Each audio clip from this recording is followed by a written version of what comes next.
Hello दोस्तों, आज की कहानी का नाम है व्यापारी का पतन और उदय।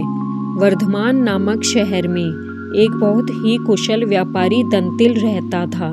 राजा को उसकी क्षमताओं के बारे में पता था, जिसके चलते राजा ने उसे राज्य का प्रशासक बना दिया।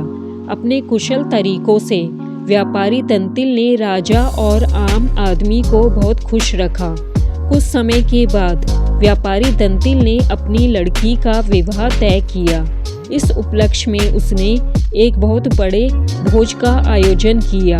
इस भोज में उसने राज परिवार से लेकर प्रजा तक सभी को आमंत्रित किया। राजघराने का एक सेवक जो महल में झाड़ू लगाता था, वह भी इस भोज में शामिल हुआ, मगर गलती से वह एक ऐसी कुर्सी पर बैठ गया जो केवल राज परिवार के लिए रखी हुई थी। सेवक को उस कुर्सी पर बैठा देखकर व्यापारी दंतिल को गुस्सा आ जाता है और वह सेवक को दुत्कार कर वहां से भगा देता है। सेवक को बड़ी शर्मिंदगी महसूस होती है और वह व्यापारी दंतिल को सबक सिखाने का प्रण लेता है। अगले ही दिन सेवक राजा के कक्ष में झाड़ू लगा रहा होता है। वह राजा को अर्ध निद्रा में देखकर बड़बड़ाना शुरू करता है। वह बोलता है, इस व्यापारी दंतिल की इतनी मजाल कि वह रानी के साथ दुर्व्यवहार करे। यह सुनकर राजा की नींद खुल जाती है और वह सेवक से पूछता है, क्या यह वाकई में सच है? क्या तुमने व्यापारी दंतिल को दुर्व्यवहार करते देखा है? सेवक तुरंत राजा के चरण पकड़ता है और बोलता है, मुझे माफ कर दीजिए, मैं कल रात को सो नहीं पाया। मेरी नींद पूरी नहीं होने के कारण कुछ भी बड़बड़ा रहा था। यह सुनकर राजा सेवक को कुछ नहीं बोलता, लेकिन उसके मन में शक पैदा हो जाता है। उसी दिन से राजा व्यापारी दंतिल के महल में निरंकुश घूमने पर पाबंदी लगा देता है और उसके अधिकार कम कर देता है।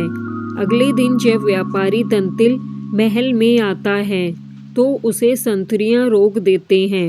यह देखकर व्यापारी दंतिल बहुत आश्चर्यचकित होता है।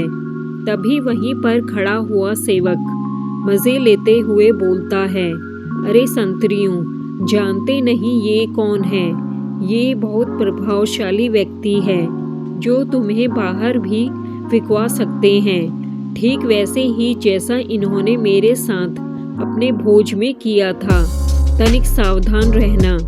यह सुनते ही व्यापारी दंतिल को सारा माजरा समझ में आ जाता है।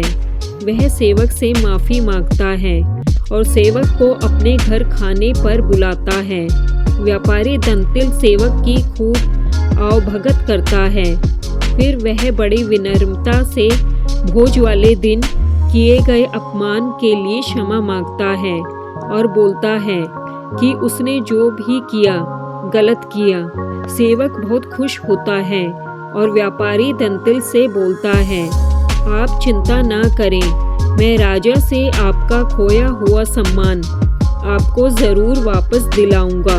अगले दिन राजा के कक्ष में झाड़ू लगाते हुआ सेवक फिर से बड़बड़ाने लगता है, हे भगवान, हमारा राजा तो इतना मूर्ख है कि वह गुसलखाने में खीरे खाता है। यह सुनकर राजा क्रोधित हो जाता है और बोलता है, मूर्ख तुम्हारी ये हिम्मत! तुम अगर मेरे कक्ष के सेवक न होते तो तुम्हें नौकरी से निकाल देता। सेवक फिर राजा के चरणों में गिर जाता है और दोबारा कभी न बड़बड़ाने की कसम खाता है। राजा भी सोचता है कि जब यह मेरे बारे में इतनी गलत बातें बोल सकता है तो इसने व्यापारी दंतिल के बारे में भी गलत बोला होगा। राजा सोचता है कि उसने बेकार में व्यापारी दंतिल को दंड दिया। अगले ही दिन राजा व्यापारी दंतिल को महल में उसकी खोई प्रतिष्ठा वापस दिला देता है। दोस्तों, इस कहानी से हमें यही शिक्षा मिलती है कि व्यक्ति बड़ा हो या छोटा, हमें हर किसी के साथ समान भाव से ही पेश आना चाहिए। दोस्तों, आपको यह कहानी पसंद आई तो प्लीज़ इसको लाइक और चैनल को सब्सक्राइब करना ना भूलें। धन्यवाद।